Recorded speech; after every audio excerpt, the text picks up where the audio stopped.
Now, whatever you're growing in your garden, it's really important that you get the soil in really good condition.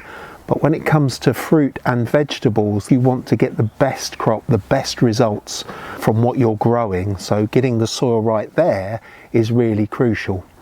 Now, if you've got good quality soil, I think that it's fine to just grow crops in that soil or ornamental plants in that soil. It doesn't really need to be necessarily taken out and replaced with even better topsoil unless the soil that you've been left with is really poor.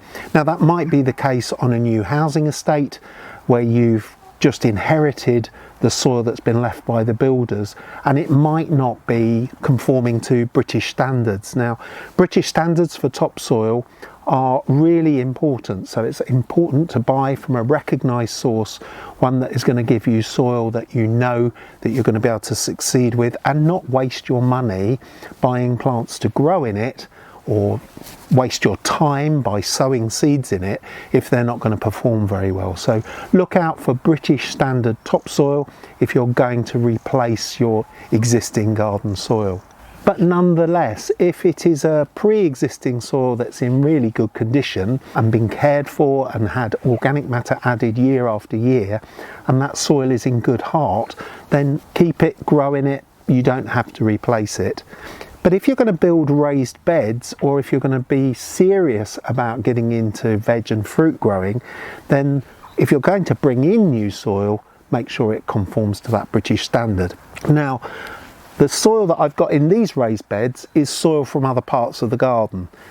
It's got lots of stones in it, it's got bits and pieces of artifacts in it because it's really old soil, good quality old soil, but it's also got weed seeds in it. You can see that there's a nice crop of weeds germinating here, and of course if you bring in good quality topsoil, then you won't necessarily get all these weed seedlings coming up.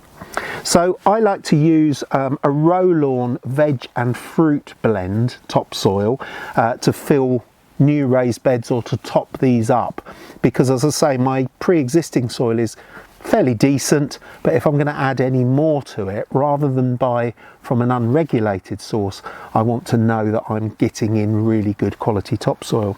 Now, the good thing about this is that it's got a good blend of different particles in it. It's got some sand in it, it's got clay particles in there and some silt particles. It's the definition of a good quality loam, good quality soil, that's what it is. But it's also got peat-free organic matter in here as well, and that organic matter will help to hold on to moisture. It'll lock up some of the nutrients to make them available to the plants rather than it washing out during the winter months. It's also very friable, easy to work with. It's not going to pack down too solidly. You can actually break that structure up to get the plant roots growing through it. So this British standard Rolawn topsoil blend is what I would use to fill up my raised beds, or even use on my veg plot or in other parts of the garden where I want to grow good fruit and veg.